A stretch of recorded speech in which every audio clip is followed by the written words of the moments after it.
जहां दूध दही का खाना, वैसा है अपना हरियाणा। 6 महीने पहले लोकसभा चुनाव के दौरान हरियाणा से भाजपा के लिए जनादेश अच्छा नहीं आया था। लोकसभा की 10 सीटों में से 5 सीटों पर भगवा पार्टी हार गई थी। हिंदी बेल्ट के जिन राज्यों में भाजपा के मिशन 400 पार को झटका लगा, उनमें से हरियाणा भी एक था। 2014 के लोकसभा चुनाव में हरियाणा में एक भी सीट नहीं जीतने वाली कांग्रेस 2024 में 5 सीटें जीतकर गदगद थी। मुकाबला 50-50 का रहा। इस जीत ने उसकी उम्मीदों को पंख दे दिया। उसे भरोसा हो गया कि आगामी विधानसभा चुनाव में राज्य की सत्ता में उसकी वापसी हो जाएगी। लेकिन 8 अक्टूबर को आए चुनाव नतीजों ने सभी को चौंका दिया। एग्जिट पोल्स के अनुमान औंधे मुँह गिरे और हरियाणा की सत्ता में लगातार तीसरी बार वापसी कर भाजपा ने रिकॉर्ड बना दिया है। सभी यह मानकर चल रहे थे कि हरियाणा चुनाव में इस बार भाजपा की हार होगी। दरअसल इस धारणा को समझने के लिए हमें लोकसभा चुनाव से थोड़ा पहले का वक्त याद करना होगा। हरियाणा में भाजपा की कमान मनोहर लाल खट्टर के हाथ में थी, लेकिन अचानक से भाजपा को खट्टर की जगह नायब सिंह सैनी को सामने लाना पड़ा। इस बदलाव के पीछे खट्टर के खिलाफ लोगों का गुस्सा और बढ़ते सत्ता विरोधी लहर को वजह बताया जाता है। इसी दौरान जजपा का सरकार से अलग होना भी भाजपा के लिए एक झटके के रूप में देखा गया। यह माना जाने लगा कि हरियाणा में भाजपा की पकड़ ढीली पड़ती जा रही है। लोकसभा चुनाव में किसान आंदोलन, पहलवान, अग्निवीर, संविधान और आरक्षण ऐसे मुद्दे रहे जिन पर कांग्रेस ने भाजपा को खूब घेरा था। कांग्रेस को यह पता था कि किसान आंदोलन, पहलवान और अग्निवीर योजना पर मोदी सरकार बैकफुट पर है। चूंकि किसान आंदोलन, पहलवान और अग्निवीर ऐसे 3 मुद्दे हैं जो हरियाणा के समाज और लोगों से गहराई से जुड़े हैं। इन मुद्दों पर वह भाजपा और नरेंद्र मोदी को जितना घेरेगी, हरियाणा में उसका सियासी फायदा उसे उतना ही ज़्यादा होगा। राहुल गांधी अपनी रैलियों में इन मुद्दों पर नरेंद्र मोदी और भाजपा पर जमकर प्रहार करते रहे और इसका सियासी फायदा हरियाणा लोकसभा चुनाव नतीजे में देखने को भी मिला। कांग्रेस 10 में से 5 सीटें जीत गई थी।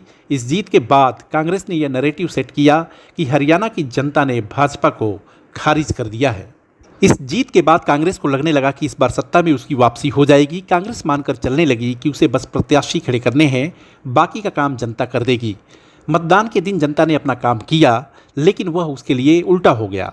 वह उस जादुई आंकड़े से काफ़ी दूर हो गई जिसकी ज़रूरत सरकार बनाने के लिए होती है।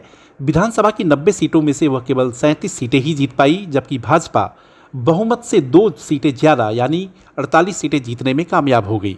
भाजपा के लिए यह जीत अप्रत्याशित है। उसे भी शायद इस बहुमत वाली जीत का अंदाज़ा नहीं रहा होगा।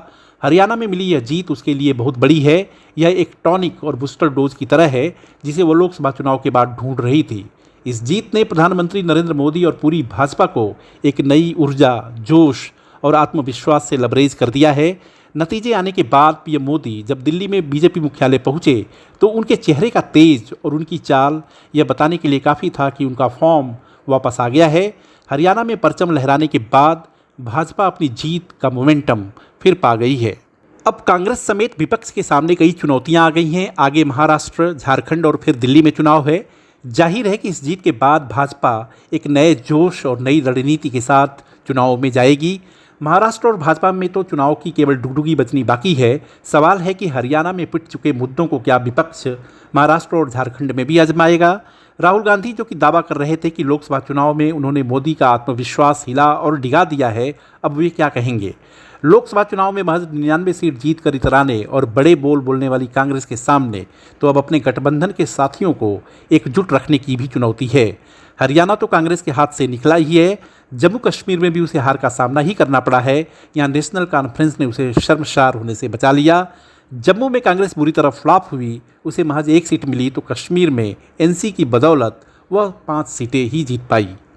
क्षेत्रीय दलों को बैसाखी की तरह इस्तेमाल करने वाली कांग्रेस की आगे की राह आसान नहीं रहने वाली है। उसके सहयोगी दल अभी से उसे तेवर दिखाने लगे हैं। शिवसेना नेता संजय राउत ने तो हरियाणा में जीत के लिए भाजपा की तारीफ कर दी। उन्होंने कहा कि भाजपा ने हारी हुई बाजी जीत ली और कांग्रेस जीती हुई बाजी हार गई। भाजपा की तारीफ वाला राउत का यह बयान अलग संकेत देता है। तो यूपी उपचुनाव के लिए अखिलेश यादव ने कांग्रेस को आंख दिखा दी है। उन्होंने 10 सीटों में से 6 पर अपने उम्मीदवार उतार दिए हैं। कांग्रेस सपा से 5 सीटें चाहती थी। खास बात यह है कि सपा ने उन 2 सीटों फूलपुर और मझवा पर भी प्रत्याशी उतारे हैं जिन पर कांग्रेस अपना दावा कर रही थी। कांग्रेस के इस लचर प्रदर्शन पर ओवैसी साहब भी ताना मारने से नहीं चुके। AIMIM के मुखिया ने कहा कि कांग्रेस ने अपने आपसी खींचतान के चलते भाजपा को हराने का एक सुनहरा मौका गंवा दिया।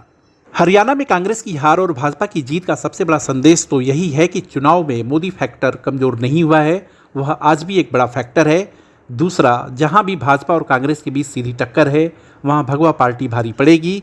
इस चुनाव से कांग्रेस के लिए एक बड़ा सबक यह है कि क्षेत्रीय दलों को साथ न लेने और आत्मविश्वास, आपसी खींचतान, गुटबाजी से खुद को दूर नहीं करने पर उसकी हालत हरियाणा जैसी ही हो जाएगी। हमारे इस वीडियो को लाइक, शेयर और सब्सक्राइब करें और हाँ, कमेंट भी ज़रूर करें। देखते रहिए इंडिया अड्डा।